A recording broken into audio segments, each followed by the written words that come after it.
All right, y'all, so we're out here in the grill. This is the courtyard area. I'm gonna teach Sarah how to grill. Oh, you're gonna teach me how to grill? Please. Yeah, I'm gonna teach you. Okay, look, take that chicken right there. Take the tongs. Take the tongs.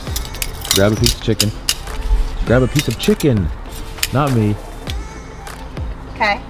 Grab a piece. Now the grill's already hot. You want it preheated. What's the most important rule?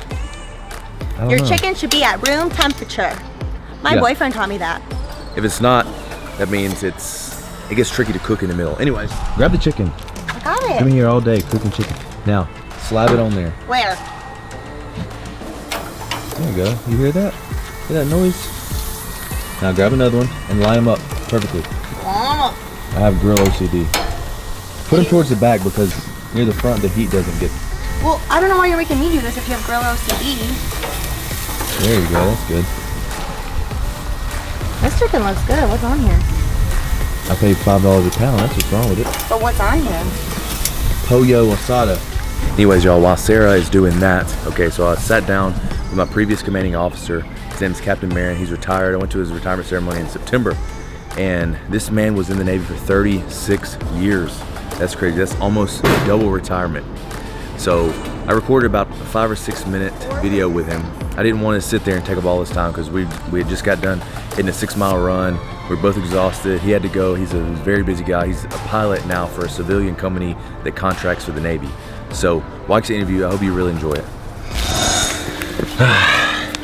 Oh, that was a good run. I get a random text message at 10 a.m. this morning, and it was Captain Maron, and he's like, "Let's go for a 6-miler, stud." And I was like, "All right, let's go." I haven't ran in probably 2 or 3 years, but this is my previous CO. He's retired. He retired back in September. September 1st.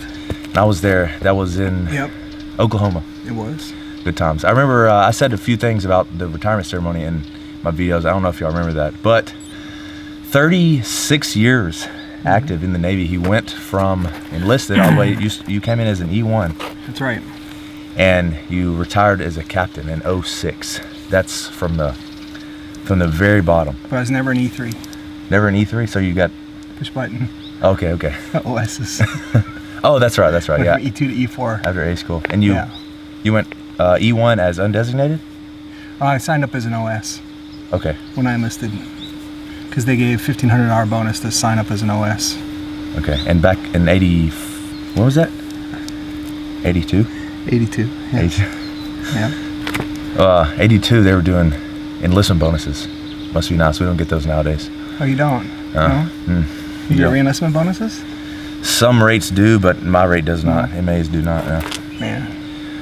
But it's okay because I don't think I'll be re-enlisted. Hopefully, maybe just extending if I can. Yeah, that's fine. You got bigger things to do. That's good. So I'm going to refer to him as Captain Maron, but I was calling him Sir earlier. He's like, "You don't have to do that anymore. Nope. I'm retired." Yep. But Captain Maron, if you had any advice to someone that's considering the military, going to the military, what would it be? Well, it's a great option. You know, when I graduated high school, the last thing I wanted was more school, and I wasn't going to go to college, and I didn't have any option to go to college. So I said, I guess I'll join the Navy. I mean, it's that simple. Yeah. And there's a lot of great opportunities in the military. It doesn't have to be the Navy; it can be any of the services. But there's great opportunities, and it's largely what you make of it. You know, it's not. It's the advancement and it's harder to advance now because it's so competitive. But you just have to put into it, and you largely get out of it what you put into it. Mm-hmm. So it's a great option. You know, none of my kids are joining the service, but if they wanted to, I'd be absolutely. You know, so I give advice to folks all the time about the military. So yeah, it's like Mr. Maron said, it's all what you put into it, and a lot of people worry that the military is going to take absolutely every single bit of their time, but the whole 36 years he was in, you were running since you first enlisted, you know, and that's a hobby of his is running, and he's been able to maintain that, kind of like I've been able to maintain my fitness hobbies as well as lots of other hobbies in the military. So you do have time. It's not going to take up all your time, but it will be your primary responsibility. I just want y'all to know that. And you've been to, where some of the places that you've been? You've been everywhere. Yeah. We went to San Diego. I was on a ship in San Diego for 4 years. And then I went to flight school and back. I moved to Hawaii, flew out of Hawaii for a while, and then so imagine a kid that grew up on an island in Florida, lived in San Diego, lived in Hawaii, and the Navy says we're moving to Oklahoma. You're like, what? Yeah. Oklahoma.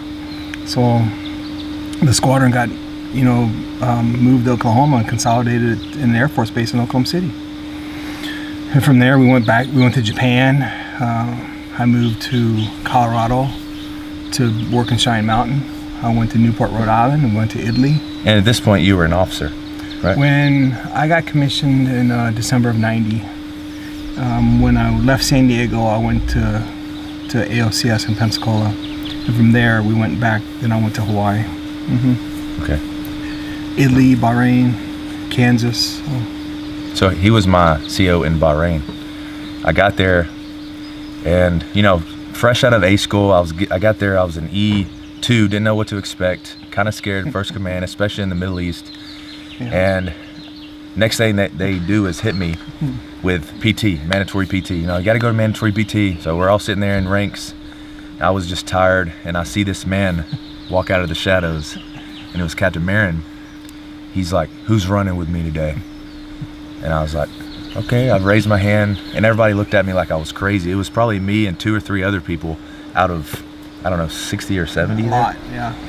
And he just takes off, and the chief said, "Go follow him." So all 2 or 3 of us just headed out after Captain Maron, and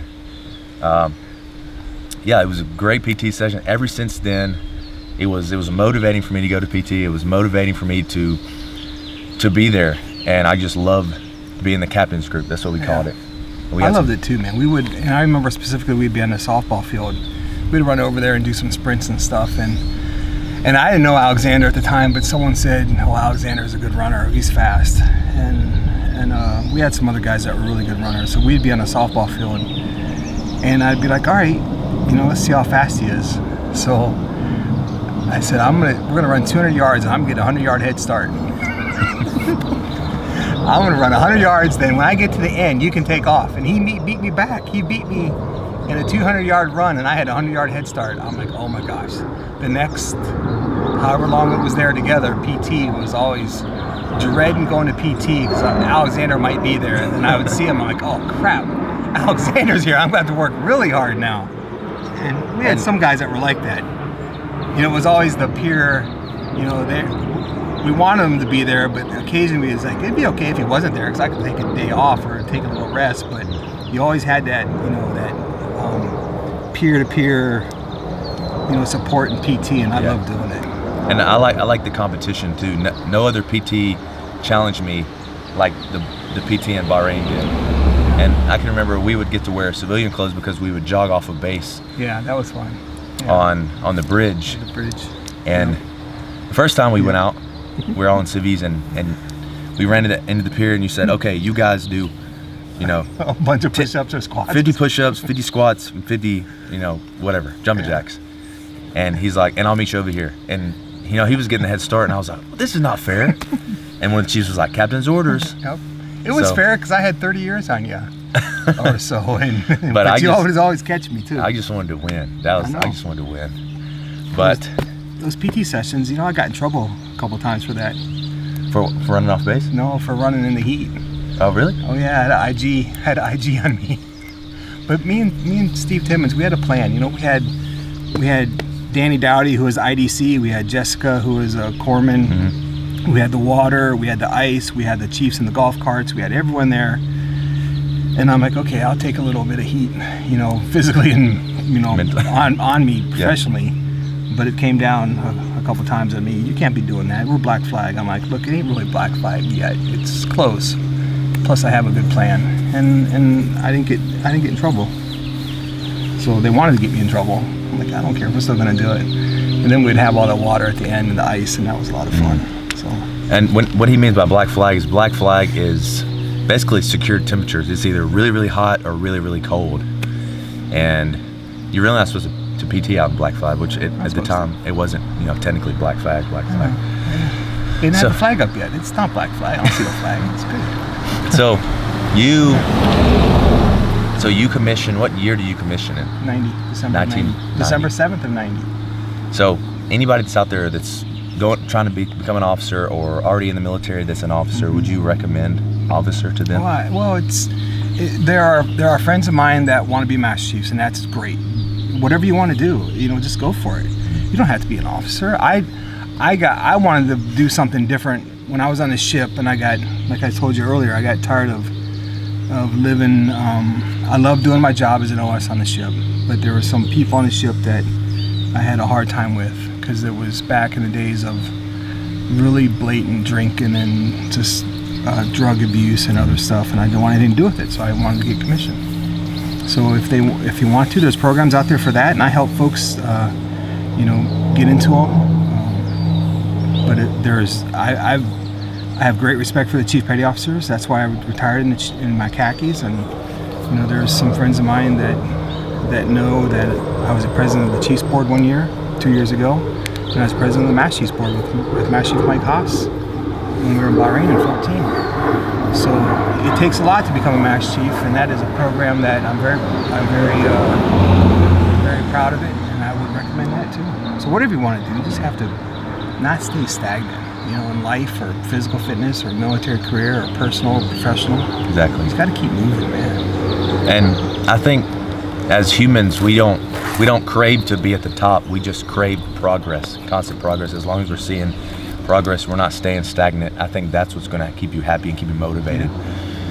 That's one of the reasons I love the gym, and is because I can constantly see progress. It keeps my mind on track. Man, those workouts, those 5:30 workouts in Bahrain, I know people hated them, but I know at the end of them people loved it. Yep. And I would hear it, and I still hear it.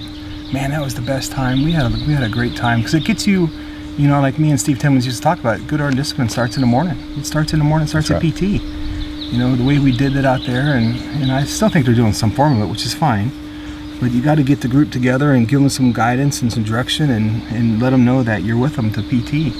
It's not all about being individuals out there, especially in that kind of environment. You got to have a team mentality. That's very true. All right, well, Mr. Maron, Captain Maron, I appreciate your time today. I'm not going to hold you for too long. I got to get home, and I have to eat something. I'm starving. Okay. So I really appreciate you doing this little interview with me. And guys, if you like videos like this, be sure to let me know. And if you want to give Captain Maron a shout out, I'm sure he'll be on the comments reading it to him, and I'll relay the messages to him. So yeah, man.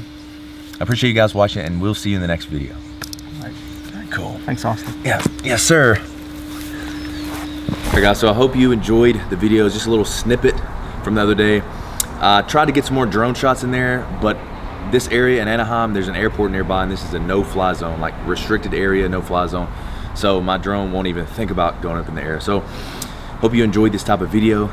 And if you want to see a certain type of video, leave it in the comments and I'll try to create it. I'm working on another big one, actually kind of similar to the day in the life of a Navy sailor, except it's just a day in the Navy. And I'm gonna try to accurately depict a day in the Navy.